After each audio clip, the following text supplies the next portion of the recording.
মাঝে মাঝে রাতের আকাশের দিকে তাকালে হীরের টুকরোর মতো ছড়িয়ে থাকা নক্ষত্রমালার আলোকসজ্জা যখন আবরণ করে নেয় গোটা সত্তাকে, মহাবিশ্বের বিশালতা যখন স্পর্শ করে অন্তরের গহীনে, নিজের ক্ষুদ্রতা উপলব্ধি করতে পেরে হৃদয়টা যখন কেঁপে ওঠে, এমন অসম্ভব বাঁকরুদ্ধকর জগৎটা যিনি সৃষ্টি করেছেন, সেই স্রষ্টা আমাকেও সৃষ্টি করেছেন। মায়ের মমতার চেয়েও বহু গুণ বেশি মমতা ভরে আমাকে সৃষ্টি করেছেন। জান্নাতের নির্মল বাগানে অনন্তকাল কাটিয়ে দেওয়ার জন্য সৃষ্টি করেছেন। সেই গন্তব্যে পৌঁছানোর জন্য আমার জন্য পবিত্র বাণী পাঠিয়েছেন। আমার রব আমাকে কতটুকু ভালোবাসেন, আমরা কি তার রহমতের গভীরতা উপলব্ধি করতে পারব? আমরা কি কখনো পরিপূর্ণভাবে তার অনুগ্রহের প্রবলতা বুঝতে পারব?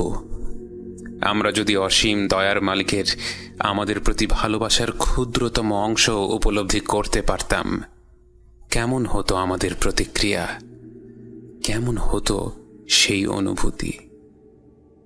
والذين لا يدعون مع الله إلها آخر ولا يقتلون النفس التي حرم الله إلا بالحق ولا يزنون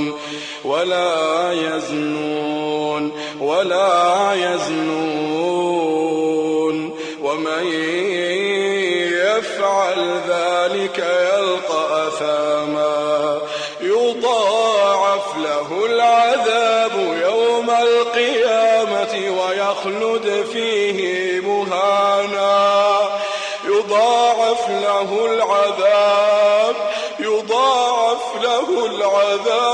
يوم القيامة ويخلد فيه مهانا إلا من تاب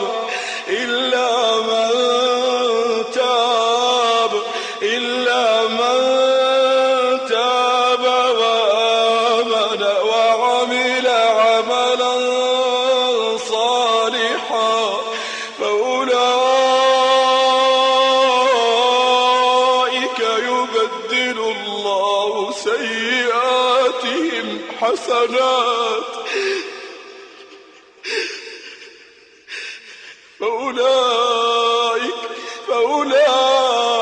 فأولئك يبدل الله سيئاتهم حسنات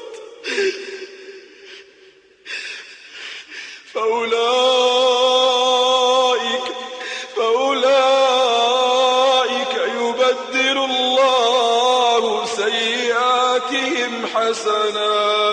يبدل الله سيئاتهم حسنات وكان الله غفورا رحيما।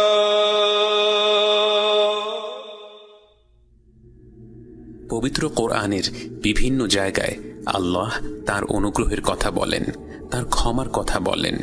বান্দা যতই ভুল করুক না কেন, সে যদি মনের অন্তর থেকে সত্যিকার অর্থে তওবা করে, আল্লাহ তাকে অবশ্যই ক্ষমা করেন, সে যে পাপই করে থাকুক না কেন। কিন্তু সূরা ফুরকানের ৭০ নম্বর আয়াতে যেন আল্লাহ তার অসীম অনুগ্রহের এক নতুন দিক তুলে ধরলেন। আল্লাহ তার গুনাহগার বান্দাদের উদ্দেশ্য করে বললেন, যারা তওবা করে এবং এরপর ঈমান এনে ভালো কাজ করে, তাদের যে শুধু পাপ কাজগুলো আল্লাহ মুছে দেবেন তা নয়, বরং তারা যত পাপ কাজ করেছিল সেই পরিমাণ ভালো কাজের নেকি আল্লাহ তাদের জন্য লিখে দেবেন। তার মানে ব্যাপারটা এমন, যে ব্যক্তি খুন করেছে, জেনা করেছে, সে যদি সত্যিকার অর্থে তওবা করে, আর যে ব্যক্তি কারো কাছ থেকে 10 টাকা চুরি করার পর তওবা করেছে, আল্লাহ তাদের দুইজনেরই গুনাহ ক্ষমা করে দেবেন, তাদের দুজনেরই গুনাহের পাল্লা শূন্য হয়ে যাবে। কিন্তু এরপর বোনাস হিসেবে তিনি তাদের আগের যত পাপ ছিল সেই পরিমাণ নেকি তাদের জন্য দিয়ে দিবেন। এর ফলে যে ব্যক্তি খুন ও জিনা করেছিল তার পাল্লায় যে 10 টাকা চুরি করেছিল তার চেয়ে অনেক অনেক বেশি নেকি লেখা হয়ে যাবে, কারণ তার পাপগুলো ছিল অনেক অনেক বড়। আল্লাহর এমন আশ্চর্য অনুগ্রহ আমাদের অনেকের মনে কিছু প্রশ্নও সৃষ্টি করতে পারে। যে ব্যক্তি বেশি বেশি পাপ করছে, আল্লাহ সেই ব্যক্তিকেই বেশি বেশি পুরস্কৃত করছেন। তাহলে কি মানুষ পাপ কাজ করতেই বেশি উদ্বুদ্ধ হবে না? বাস্তবে আমরা যদি ভেবে দেখি, আল্লাহ যে তওবার কথা বলছেন সেই তওবা হচ্ছে অন্তর থেকে সত্যিকার অর্থে তওবা করা, মনের গভীরে নিজের ভুলগুলো বুঝতে পারা এবং তার জন্য অনুতপ্ত হওয়া, সেই সাথে মনস্থির করা যে সে সেই কাজটি আর কখনো করবে না। যে ব্যক্তি ছোট কোনো পাপ কাজ করে তার জন্য এমনভাবে তওবা করা যদি খুব সহজ নাও হয়, হয়তো অনেক বেশি কঠিন হবে না। অন্যদিকে যে ব্যক্তি খুন করেছে, ব্যভিচার করেছে, সে যদি সত্যিকার অর্থে ভালো মানুষ না হয়ে থাকে, তার অন্তরের গভীরে যদি খুব প্রবল ন্যায়পরায়ণতা না থেকে থাকে, তার জন্য এমন পাপ কাজ থেকে তওবা করা তুলনামূলকভাবে অনেক অনেক কঠিন হয়ে পড়বে। ঠিক যেমন একজন মাদকাসক্ত ব্যক্তির জন্য মাদক ছেড়ে দেয়া অনেক অনেক কঠিন, এবং এ ধরনের মানুষ যদি নিজেদের নাফসের সাথে যুদ্ধ করে আত্মশুদ্ধির এমন দুঃসাধ্য পথ পাড়ি দিয়ে সত্যিকার অর্থে তওবা করতে পারে, তাহলে তাদের অতীত যেমনটাই হোক না কেন, তাদের অন্তরে নিঃসন্দেহে ন্যায়পরায়ণতা রয়েছে, আল্লাহ ভীরুতা রয়েছে, এবং সেই ন্যায়পরায়ণতাকেই আল্লাহ যেভাবে খুশি পুরস্কৃত করতে পারেন। অন্যদিকে যদি কোনো ব্যক্তি পরিকল্পনা করে গুনাহ করে, এই চিন্তা করে যে আমি যত খুশি পাপ করব এবং ভবিষ্যতে তওবা করে এই পাপগুলোকে পুণ্যে পরিণত করব, এই চিন্তা করা মাত্রই সে আল্লাহর বিরুদ্ধে পরিকল্পনাকারীদের দলভুক্ত হয়ে গেল। এবং আল্লাহ বলেন, তারাও পরিকল্পনা করে আর আল্লাহও পরিকল্পনা করেন, এবং আল্লাহই সবচেয়ে উত্তম পরিকল্পনাকারী। এবং শয়তানের প্রতারণা হলো এই যে সে গুনাহগার ব্যক্তিকে হতাশ করে বলে, তুমি এত গুনাহ করে ফেলেছ, আল্লাহ তো তোমাকে কখনোই ক্ষমা করবেন না।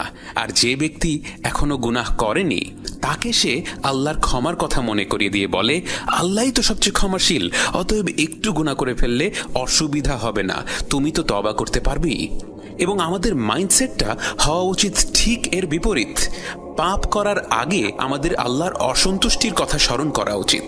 খেয়াল রাখা উচিত যে আমরা একবার এই পাপে জড়িয়ে পড়লে হয়তো অন্তর থেকে সত্যিকার অর্থে তওবা করতেই পারবো না। অন্তরটা যদি পাথর হয়ে যায়, সেই অন্তর কি করে অনুশোচনা বোধ করবে? আর যদি কোনো কারণে পাপ হয়ে যায়, তাহলে আমাদের নিজেদের ভুলগুলো নিয়ে চিন্তা করা উচিত এবং তা নিয়ে মনের অন্তর থেকে অনুশোচনা বোধ করা উচিত। এবং ভুলের কারণে হতাশ হয়ে আল্লাহর থেকে আরো দূরে না থেকে, বরং ভুল করে ফেলেছি তাই আরো বেশি করে আল্লাহর নৈকট্য লাভের চেষ্টা করতে হবে, আরো বেশি করে তাঁর ইবাদত করতে হবে, যেন তিনি আমাদের অন্তরটা প্রশস্ত করে দেন, সত্যিকার অর্থে তওবা করার তৌফিক দেন। এবং কোনো অবস্থাতেই যেন আল্লাহর অসীম অতুলনীয় অনুগ্রহের দিকে তাকিয়ে আমরা পরিকল্পনা করে গুনাহ না করে ফেলি, বরং তার আমাদের প্রতি এমন গভীর মমতা, এত প্রগাঢ় ভালোবাসা যেন আমাদের অনুপ্রাণিত করে তাকে প্রতিটি মুহূর্তে সন্তুষ্ট রাখার দৃঢ় প্রচেষ্টা করে যাওয়ার।